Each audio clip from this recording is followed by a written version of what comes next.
우리 내신 대비 하기 전에 운동량 했었잖아요. 그지? 그래서 운동량과 충격량과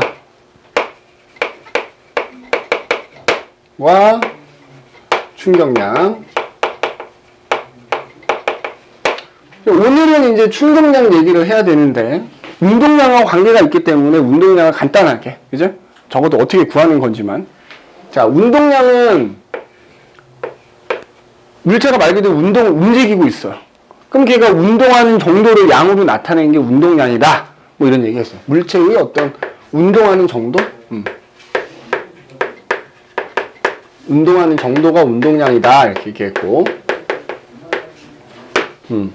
그래서 만약에 질량이 m인 물체가 v라는 속도로 굴러가고 있다고 하면 움직이고 있는 거지.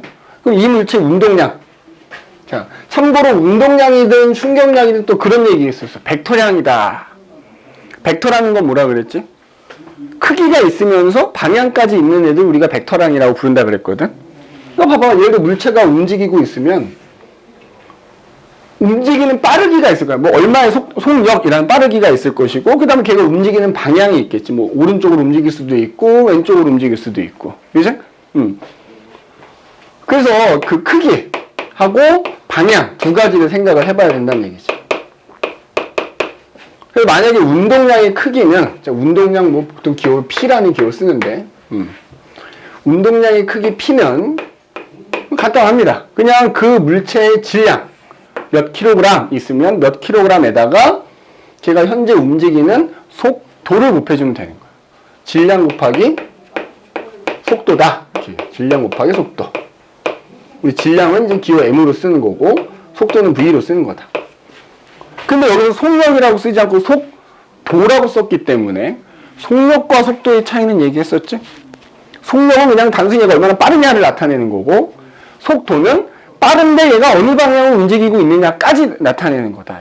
그래서 예전에 속도라는 거는 그냥 속력에다가 그 녀석이 움직이는 방향까지 이렇게 같이 생각하는 게 속도다라고 얘기를 했었어. 그냥 속도를 곱하는 거지. 그럼 그때 속도라고 하는 게 방향이 있는 거예요. 뭐 오른쪽으로 움직일 수도 있는 거고 왼쪽으로 움직일 수도 있는 거니까 그 속도의 방향이 곧 운동량의 방향이다. 이렇게 생각하면 된다. 그래서 운동량이라는 거의 방향은 속도의 방향과 같다. 이렇게. 속도의 방향과 같다. 속도의 방향. 그러니까 예를 들자면 이런 거야. 2kg짜리 물체가 오른쪽으로 3m/s로 이렇게 가고 있대. 그리고 2kg짜리 물체가 왼쪽으로 3m/s로 가고 있대. 자, 그럼 이때 얘와 얘의 차이는 뭐야? 둘 다 빠르기, 속력은 3인 건 똑같은 거야. 근데 얘는 오른쪽 방향으로 가고 있고 얘는 왼쪽 방향이 다르지. 그러면 얘네 둘은 속도가 다른 거야.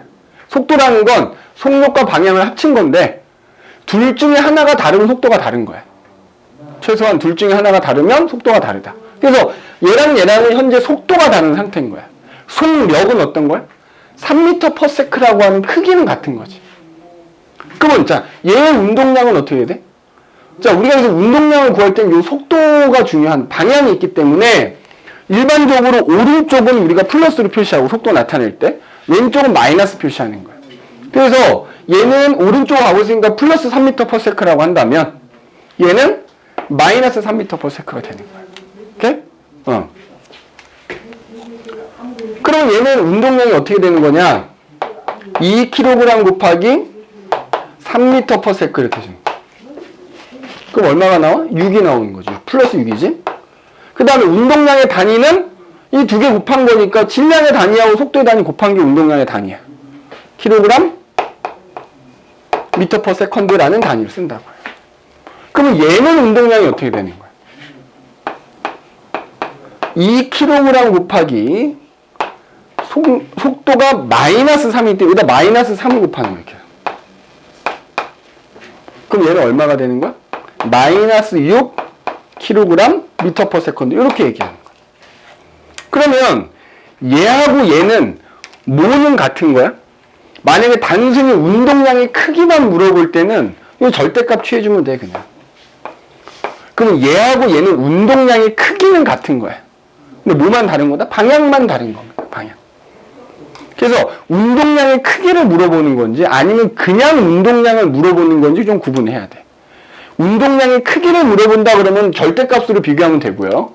그냥 운동량을 물어본다 그러면 얘랑 얘랑은 방향이 다른 거기 때문에 여기서 이게 방향이거든.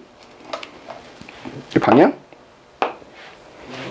그냥 운동량은 다른 거지. 알겠지? 그 차이야.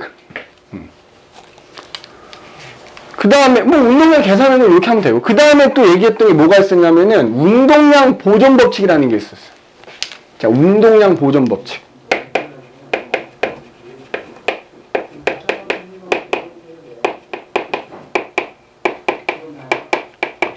자, 운동량 보존 법칙, 어떤 두 물체가 움직이다 서로 충돌을 하는 상황인 거예요. 물체가 충돌할 때.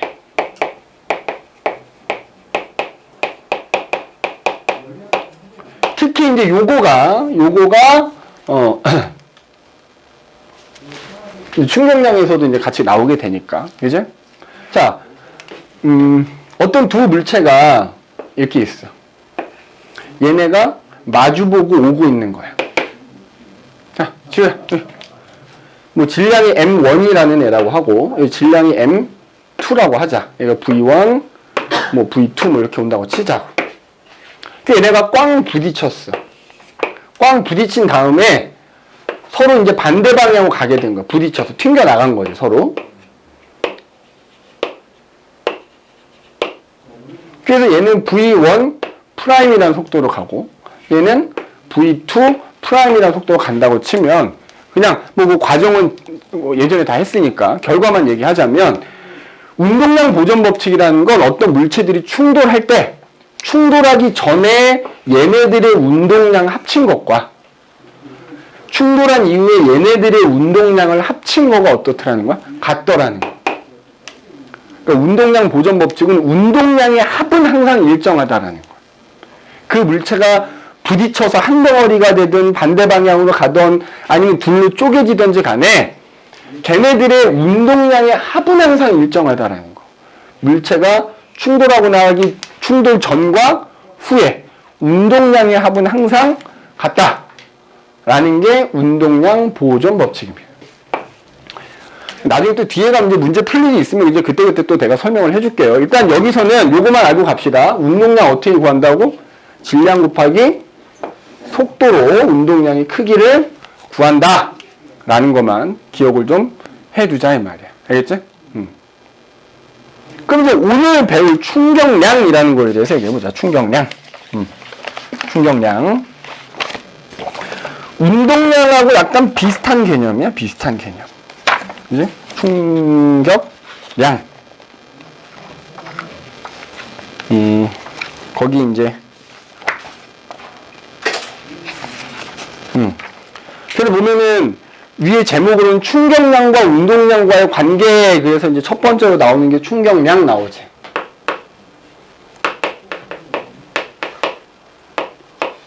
그 얘도 그냥 제목을 보면은 양이야, 양. 어떤 양을 나타내는 건데, 말 그대로 뭐야? 물체가 충격을 받은 정도를 나타내는 양이라고요. 충격을 받으려면 뭐가 가해줘야 되지? 예를 들어서 이 문이 충격을 받으려면 내가 이 문에다가 힘을 가해야 되는 거야. 반대로 내가 충격을 받으려면 누군가가 나한테 힘을 가하던지, 그지? 그 다음에 내가 예를 들어서 이렇게 부딪혀도 어떻게 돼? 이 문이 나한테 힘을 가한 거지, 그지? 아프잖아, 부딪히면. 그래서 그렇게 어떤 물체, 움직이는 물체 힘이 가해졌을 때 라고 생각하면 돼. 걔가 충격을 얼마나 받았느냐. 자, 기호는 I라는 기호 쓰고요. 그래서 물체가 그 충격받은 정도?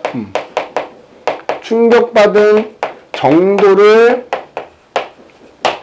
나타내는 양이 충격량이다 이렇게 생각하면 돼. 그러면 봐봐. 아까 서두에 얘기했지만 운동량과 마찬가지로 충격량도 일종의 벡터량이야. 그러니까 충격을 받은 정도니까 그 크기가 있을 것이고, 그죠? 그 다음에 방향도 있다는 얘기야. 방향. 그래서 운동량과 마찬가지 벡터량이기 때문에 얘는 크기와 방향을 다 가지고 있어. 그래서 충격량의 크기는 우리가 어떻게 구하는지. 그 다음에 충격량의 방향은 어떻게 되는지 두 가지를 나눠서 생각해 보면 돼요. 자, 근데 방금 얘기했죠. 충격을 받으려면 뭐가 가해져야 돼? 뭐 이건 정신적인 충격도 충격이겠다만, 그지? 그때 이제 말로 막 뭐라 하면 정신적인 충격을 받지만 보통 힘이 가해져야 충격을 받겠지. 그래서 자, 충격량의 크기를 우리가 I라고 하면 그 물체, 걔가 멈춰있던 움직이던 그 물체에 뭐가 작용해? 힘이 작용할 거야. 그럼 그 물체에 가해진 힘의 크기에다가, 그죠? 자, 내가 힘을 살짝 주는 거 하고, 어떻게 얘가 받은 충격이 더 크겠어? 당연히 오랫동안 힘을 가한 게 더 충격이 크겠지? 힘 곱하기 시간으로 구할 수 있어. 힘 곱하기 시간. 자, 힘은 기호를 이제 F라는 기호를 쓰는 거고, 시간은 T를 쓰는 것이. 그럼 당연히 여기 운동량에서도 아까 얘기했지만 크기를 나타내는 거니까 당연히 단위가 있겠지? 단위는 뭘 쓸까? 단위. 어렵게 생각하지 말고 힘하고 시간을 곱했대. 너 이 힘의 단위 알잖아. 시간의 단위 알지? 두 개 곱했으면 그 단위 두 개 곱한 거가 얘의 단위야. 그럼 힘의 단위가 뭐지? 뉴턴이라는 단위 제일 많이 쓰지. 뭐 킬로그램 힘이라는 것도 쓰고 킬로그램 중이라는 것도 쓰고, 그 다음에 시간은 우리 일반적으로 좀 기준이 되는 게 이제 초잖아. 초, 분, 뭐 아워 이렇게 있겠지? 초, 세컨드. 이게 충격량의 단위야.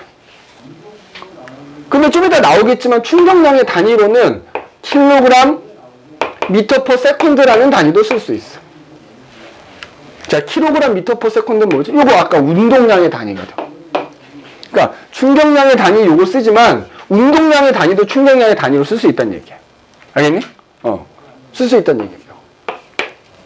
자, 그 다음에 뭐 이거 이제 계산하는 거 좀 이따 한번 해보고, 방향도 있다 그랬잖아. 봐봐. 힘의 방향이 있잖아. 아까 운동량은 속도가 방향이 있기 때문에 속도의 방향이 운동량의 방향이라고 그랬잖아. 충격량의 방향은 힘이 작용하는 거기 때문에, 그지? 내가 오른쪽으로 힘을 주느냐, 왼쪽으로 힘을 주느냐, 그지? 힘의 방향이 충격량의 방향이 되는 거야. 힘의 방향. 그래서 일단 이 두 가지. 충격량이라는 거는 충격을 내가 얼마나 받았느냐. 그래서 크기와 방향을 갖는 일종의 벡터량이다. 그래서 크기는 힘 곱하기 시간으로 구할 수 있다. 근데 여기서 시간은 그 힘이 작용한 시간인 거예요. 그리고 방향은 그 힘의 방향이 그 충격량의 방향이 된다 이거지. 참고로 이때 이 힘을 우리가 충격력이라고 합니다. 충격력. 알겠지? 충격력이라고 한다는 거야. 자, 그럼 봐. 내가 이 문에 힘을 가했어. 그럼 충격량, 얘가 받은 충격이 있겠지, 그지? 그 충격량을 이제 구한다고 치면, 여기서 시간은 그 힘을 가한 시간이거든? 시간 될 수 있나? 내 주먹이, 이게 슬로우리드로 찍으면 딱 나오지만, 그게 굉장히 짧은 시간이잖아. 맞지? 실제로는 이 힘을 받은 시간이 너무 짧다 보니까 이걸로 구하기는 사실 쉽지가 않더라는 거야. 그죠? 그리고 설사 그 시간을 측정해서 0.1초 동안 힘을 받았대. 근데 예를 들어서 내가 0.1초 동안 힘을 가할 때도 얘한테 계속 똑같은 힘을 가할 수도 있고, 그죠? 힘을 세게 줬다가 약하게 줬다. 예를 들면은 힘이 세겠지? 그러다가 손을 뗄 때는 떨어질 때까지 힘이 좀 줄어들겠지, 그지? 힘의 크기도 일정하지 않을 수도 있고, 그래. 그럼 만약에 그거를 그래프로 나타낸다고 하면은, 자, 여기가 내가 그러니까 내가 이 상황을 얘기해 볼게. 자, 여기 벽이 있어, 벽. 내가 아까 문으로 얘기했지? 자, 지금, 졸립지? 오늘 간만에 하는 거잖아, 그지? 내신 끝나고 얼마나 풀어졌겠어. 방학도 됐겠다. 기말고사도 끝났겠다. 그지? 몸과 마음이 굉장히 릴렉스해져 있는 시기라서 이렇게 간만에 하는 수업은 굉장히 힘이 들어. 그지? 너희들도 힘이 들고, 그지? 아직 적응이 안 돼 있어. 이게 또 한 2, 3주 가야 또 적응이 되는 거지. 선생님도 마찬가지야. 그래서 좀 쉬엄쉬엄 할 테니까, 집중하고 듣고 쉬고 듣고 쉬고 듣고 그지? 쉬는 시간 많으면 좋은 거 아니야? 아니야? 쉬는 시간 없이 저는 쉬는 시간 따위 필요 없습니다. 빡세게 하겠습니다. 도윤아 그렇게 할까? 그건 아니지? 그래서 자 봐. 방금 내가 이제 눈으로 손을 때리는 걸 얘기했는데 이제 계속 때리면 내 손이 아프니까 그림을 그릴게. 주먹으로 그지? 주먹이 통통하니 귀엽지, 그지? 벽에다 힘을 가하는 거야. 그럼 우리 이제 왜 화살표로 표시하잖아? 벽에다가 힘을 가합니다. 맞지? 근데 주먹이 쳤다가 뗄 때까지는 어차피 주먹이 다 있겠지. 근데 우리 앞에서 뉴턴의 운동 법칙이라는 걸 배웠거든. 작용 반작용 법칙이라는 걸 배웠지. 내가 눈에다가 힘을 가했어. 근데 내 손이 아파. 왜 그렇다고? 내가 이 벽에다가 힘을 가하는 순간에 작용 반작용 법칙에 의해서 벽도 나한테 힘을 가하겠지. 근데 일단 요거는 좀 이따 얘기하고, 그럼 내가 주먹으로 벽을 때려서 주먹을 뗄 때까지 이제 이 벽에다 힘을 가했는데, 그러면 그 벽에다 가하는 힘, 벽에다 힘을 가하는 시간, 주먹이 붙었다 떨어질 때까지 아주 짧은 시간이지만 내가 계속 똑같은 힘으로 힘을 가할 수도 있는 것이고, 맞지? 아니면 힘의 크기가 변할 수도 있는 거지. 근데 만약에 일정하게 벽에다 힘을 가했다고 해보자고. 그럼 그래프가 이렇게 그려지겠지. 맞니? 그래프가 이렇게 그려질 거야. 그러면 그때 주먹이 닿았다 떨어질 때까지 시간이 한 요만큼 걸렸어. 자, 항상 앞에서 뭐 등속도 운동, 등가속도 운동 할 때도 얘기했지만 그래프가 나오면 면적은 뭘까? 길기는 뭘까? 생각해보자 이 말이야. 그래서 이 면적은 뭐겠어, 면적. 세로축이 힘의 크기를 나타내고 가로축은 시간을 나타내니까 이 면적은 힘 곱하기 시간. 뭐라고 했어? 충격량의 크기가 되는 거야. 그지? 그래프가 나오면 이 면적은 충격량의 크기가 되는 거야. 충격량 크기. 이 면적만큼이. 알겠지? 이 면적이 충격량이 되는 거야. 오케이? 충격량. 근데 요거는 방금 얘기했지만 내가 벽에다 힘을 가한다 그러면 벽에다가 일정하게 힘을 가한 거지. 근데 주먹이 닿았다 떨어질 때까지 힘의 크기가 일정하지 않을 수도 있어. 이렇게 될 수도 있단 말이야. 맞지? 이렇게 돼도 요 면적은 뭐다? 충격량의 크기야. 다만 얘와 얘의 차이는 얘는 사각형의 면적이니까 내가 구할 수 있지. 근데 요거는 니네 면적을 구할 수 있어 없어? 나중에 구할 수 있어. 적분이라는 걸 배우면 이제 구한단 말이야. 근데 어쨌든 구하는 건 안 나오니까 여기서는 자, 그래서 여기서는 면적을 구할 수는 없지만 어쨌든 면적은 똑같이 충격량을 의미한다는 거야. 그 그래프의 의미만 이해하는 얘기야. 얘는 물체의 힘이 일정하게 작용했다는 얘기고 이 경우는 뭐 손이 닿았다 떨어질 때까지 힘이 처음에 많이 줬다가 점점 약하게 줬다는 힘의 크기가 변했다는 얘기지. 자, 그러면 계속 일정한 크기의 힘을 가했을 때면 그 힘의 선임이 충격력이라고 한다 그랬잖아. 예를 들면 10N이다 그러면 계속 10N의 힘을 준 거잖아. 근데 얘는 힘의 크기가 계속 변하니까 내가 그 물체의 힘을 얼만큼 줬는지는 정확하게 측정이 안 되는 거잖아. 평균을 구할 수 있는 거, 평균. 이 절반쯤이 평균이라고 생각하면 되겠지. 그래서 요 면적하고 같은 거지. 요건 평균 충격력이라고 얘기해요. 평균 충격력. 이렇게 물체에 작용한 힘의 크기가 계속 변할 때는 그거에 평균적인 힘을 받은 셈이다 이거야. 그래서 이거를 평균 충격력이라고 한다. 평균 충격력. 그래서 아무튼 충격량의 크기는 이렇게 구하는 거고 그걸 그래프로 나타내면 이렇게 나타낼 수 있다. 그래서 그래프에서 이 면적은 충격량의 크기를 의미한다 이거지. 충격량. 알겠지? 충격량의 크기를 의미한다라는 거요. 그러면 봐. 이제 제일 중요한 얘기인데 아까 충격량의 단위에서 운동량의 단위도 쓸 수 있다고 했잖아. 그러면 충격량이라는 거하고 운동량이라는 거하고 일종의 관계가 있다는 얘기지. 맞죠? 관계가 있다는 얘기야. 충격량과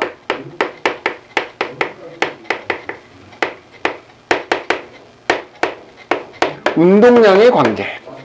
요게 이제 중요한 거야. 자, 바닥에서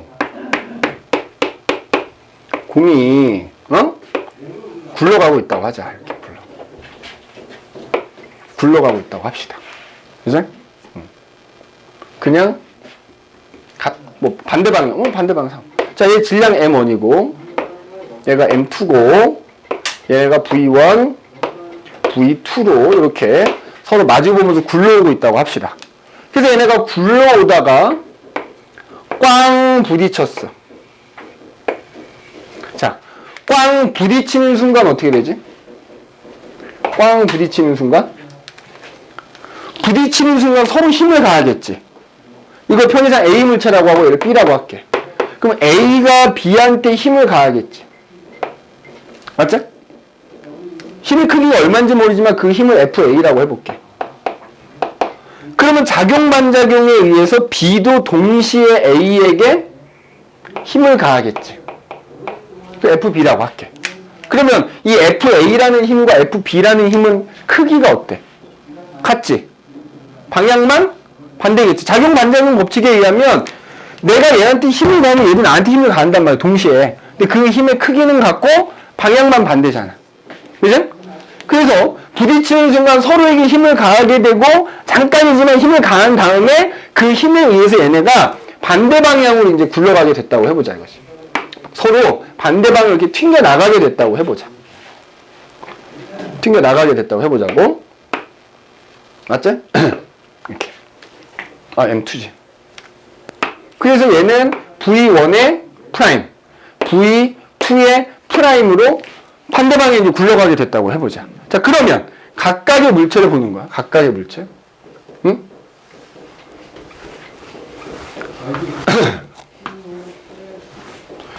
우리 운동 법칙에서 이런 거 있었지.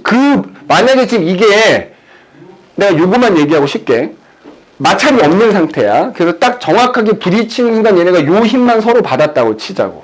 자, A라는 물체. 응? A라는 물체에 대해서 생각해보자. 그럼 A라는 놈에 대해서 A한테 작용한 힘이 FB라는 힘이 작용했지. 맞아? 그럼 우리 운동 법칙에서 F는 MA라는 거 있었지. 어떤 물체에 작용하는 알짜 힘은 뭐랑 같다 그랬지? 질량에다가, 자, 얘만 생각하는 얘 생각하지 말고, 얘로 할까, 그러면? 얘로 해볼게. 똑같아, 어차피. 그냥 얘로 하자. 얘가 부딪히기 전후의 속도가 어때? 달라졌지? 맞지? 속도가 달라지면 뭐가 생긴 거지? 가속도가 생긴 거야, 가속도. 맞지? 가속도가 생긴 거야. 그래서 운동 방정식이라고 해서 운동제 2법칙에서 어떤 물체에 작용하는 알짜 힘은 그 물체의 질량에다가, 이거 MA라고 할게. M1이니까 그냥 M1이라고 할게. 에다가 그 물체의 가속도를 곱한 것과 같다라고 얘기했어. 그러면은 이 물체 입장에서는 마찰력이 없고 공기장이 없다면 오로지 요 힘밖에 없으니까 그게 알짜 힘인 거야. 맞지? 그 다음에 A 이제 가속도 구하는 거지.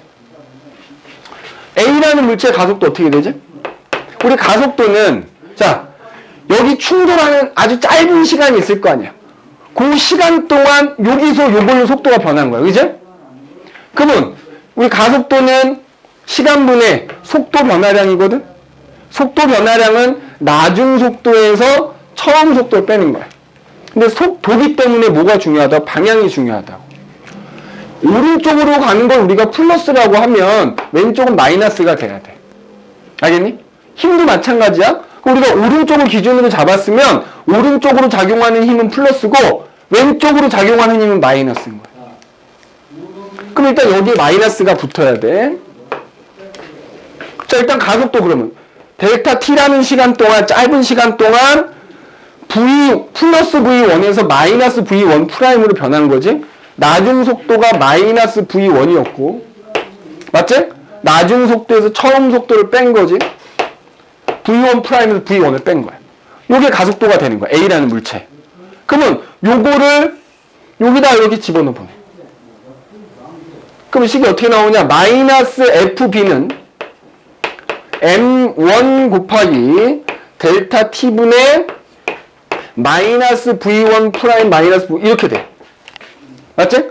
자, 양변에 T를 곱해볼게. 그럼 어떻게 되지? 마이너스 FB 델타 T는 맞지? 그리고 델타 T가 없어지겠지? 요거랑 요거 곱하면 마이너스 M1 V1 프라임 빼기 M1 V1 이렇게 되겠지. 자, 그러면 이게 뭐야? 지금 A라는 물체에 대해서만 얘기한 거야. 자, F 곱하기 T는 방금 전에 뭐라 그랬지? 충격량이라 그랬어. 그럼 여기서 요거는 이 두 물체가 부딪히는 동안 A가 받은 충격량이라는 거야. 그래서 마이너스는 방향을 의미하는 거고, A가 받은 충격량은 얘랑 같다는 거지. 그럼 얘가 뭐지? 자, M1 곱하기 V1 프라임은 M1 곱하기 마이너스 V1 프라임은 충돌하고 나서 A의 운동량이지. A의 나중 운동량이란 말이야. M1 V1은 A가 충돌하기 전에 처음 운동량이지. 그러면 나중 운동량에서 처음 운동량을 뺀 거야, 이게. 그러면 나중 운동량에서 처음 운동량 뺀 거는 운동량의 변화량이지. 그러면 결론이 뭐야? 이거 A에 대해서만 봤지만 B도 마찬가지란 말이야. 결국 결론은 어떤 물체가 부딪히든지 아니면 어떤 상대방에서 힘을 받든지 간에 그 물체가 받은 충격량은 힘이 가해지니까 결국 그것 때문에 속도가 변할 거고 운동량이 변할 거고 그래서 결국 운동량의 변화량과 같더라는 거야. 운동량.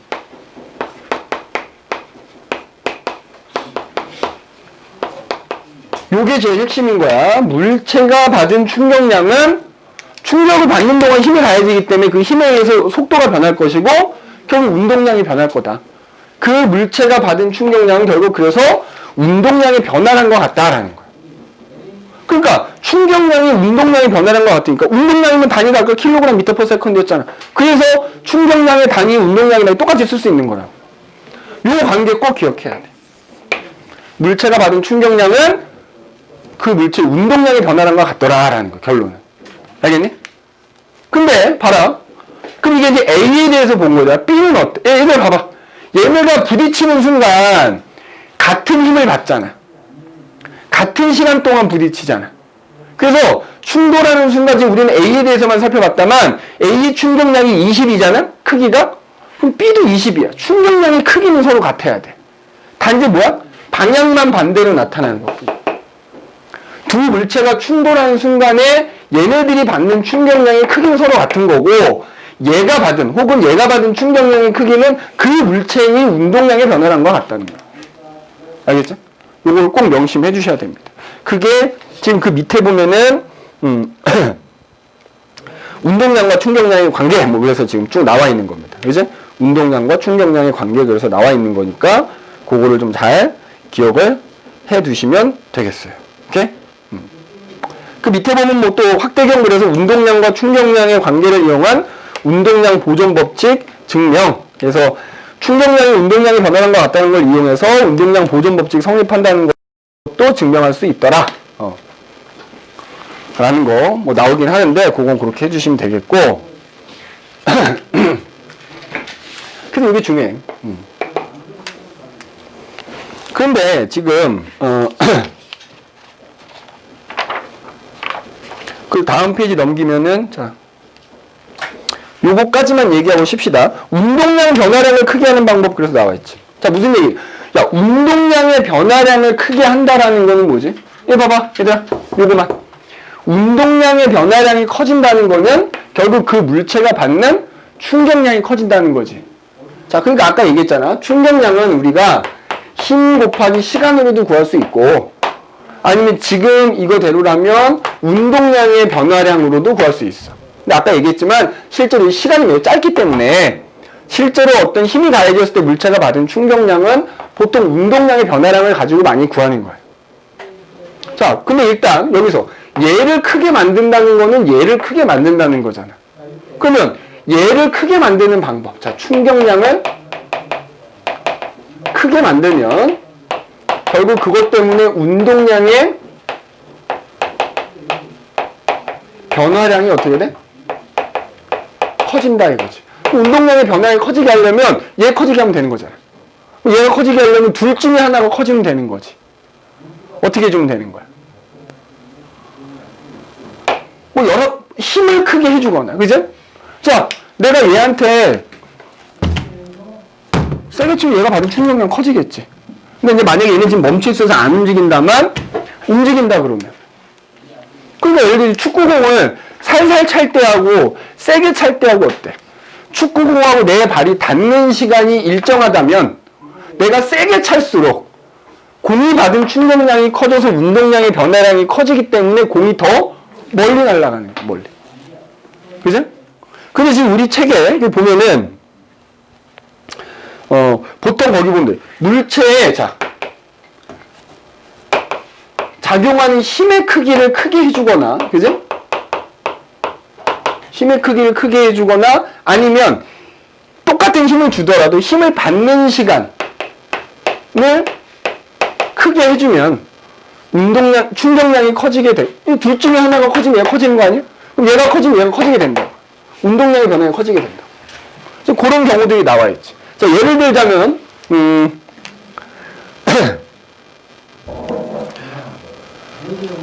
지금 우리 책에는 얘만 나와 있거든? 요것만 갖고 일단 얘기해볼게요. 둘 중에 하나 커지면 되는데, 통상적으로 힘을 받는 시간이 길어지는 경우. 자, 예를 들자면 이런, 니네가 쏴본 적은 없다만, 게임으로나 가능하겠지. 뭐, 총 쏘는 거였어, 총. 그러면, 자, 총이 이렇게 짧은 권총이라는 게 있지? 그럼 안에 보면 이렇게 총알이 날아가는 길이 있어, 이렇게. 그럼 요 안에서 이제 내가 방아쇠를 당기면 뾰족한 애가 총알을 빵 때리거든? 그럼 그 안에 있는 총알이 화약이 터지면서 힘을 가해. 그러면 작용반작용에 의해서 총알도 앞으로 힘을 받아서 총알이 날아가는 거야. 근데 그 힘을 언제까지 받냐면 요 길을 빠져나갈 때까지 힘을 받는 거야. 그래서 그 빠져나갈 때까지 힘을 받아서 그거에 의해서 이제 날아가는 거지. 그런데 그게 굉장히 긴 총들 있지, 이렇게 길다란 총들. 이렇게 길다란 총들이 있어. 응? 그럼 얘도 마찬가지 여기 총알이 들어있거든? 똑같은 총알을 쓰면 길이는, 뭐라 그래, 크기가 똑같다 하더라도 화약이 터져. 화약이 터지면 화약에 의해서 뒤에 힘을 가해지고요. 작용 반작용의 법칙에 총알도 앞으로 이제 힘을 받는 거지. 그런데 요거보다 요게 훨씬 기니까 힘을 받는 시간이 길어지지. 시간이 길어지면 충격량이 커지는 거고 운동량의 변화량이 커지니까 짧은 권총보다 얘가 훨씬 더 총알이 멀리 날아가게 되는 거지. 멀리 날아가게 되고 빠져나가는 순간 속력도 더 빠르게 되는 거야. 그게 거기 보면은 대포의 포신이 길수록 포탄의 힘이 작용하는 시간이 길어지는 똑같은 얘기인 거예요. 똑같은 얘기. 그 다음에 좀 그 운동 좋아하는 친구들은 잘 알 텐데 왜 이제 야구 보면은 야구 선수들이 이렇게 배트를 휘둘러요. 홈런을 치는 순간에 슬로우 비디오를 보여주지. 그러면 안타를 칠 때하고 홈런 칠 때하고 이게 방망이 휘두르는 게 좀 달라. 안타 칠 때는 그냥 방망이 휘둘러가지고 공하고 방망이가 닿는 시간이 되게 짧아. 근데 공을 끝까지 쫙 이렇게 밀어주면은 공하고 배트하고 닿는 시간이 길어지거든? 그러면 그만큼 공이 받는 충격량이 커지고 운동량의 변화량이 커져서 공이 더 멀리까지 날아가게 되는 거야. 야구 배트를, 야구 선수들이, 이렇게 야구 배트를 가지고 야구 공을 이렇게 때릴 때 이 공을 톡 치는 게 아니고 따라가면서 쭉 밀면은 그만큼 이 배트가 공에 닿는 순간 힘이 작용할 거 아니야. 물론 배트도 힘을 받겠지만. 그래서 이 공을 끝까지 따라가면서 밀어주게 되면 그만큼 힘을 받는 시간이 늘어나면서 충격량이 커지니까 운동량의 변화량이 커지게 되는 거예요. 그래서 공이 더 운동량의 변화량이 커지면 더 멀리까지 날아간다. 우리 포물선 운동에서 얘기했잖아. 옥상에서 공을 던질 때 빨리 던질수록 어떻게 된다고? 떨어지는 시간은 똑같아도 더 멀리까지 날아간다 그랬지? 똑같은 거야. 골프 골프채도 마찬가지야. 골프채를 휘두를 때 빠르고 크게 휘두르면은 작용하는 힘도 커지고 얘는 힘도 커지는 거지. 골프를 똑같아. 야구 배트 이렇게 휘두른다 그러면 골프 그냥 이렇게 휘두르는 거거든. 똑같습니다. 그럼 이렇게 휘둘러. 그러면 빠르게 휘두를수록 공하고 골프채가 닿는 순간 힘이 크게 작용하고 그 다음에 그 또 마찬가지로 골프공을 끝까지 팔을 쫙 펴서 밀어주면 힘을 받는 시간도 길어지니까 충격량이 커져서 운동량 변화량이 커지니까 공이 더 멀리까지 날아가는 거예요. 그죠? 그래서 뭐 대표적인 거 요 정도만 얘기합시다. 그래서 충격량이 커지면 충격량은 운동량의 변화량과 같기 때문에 충격량이 커지면 운동량의 변화량도 커진다.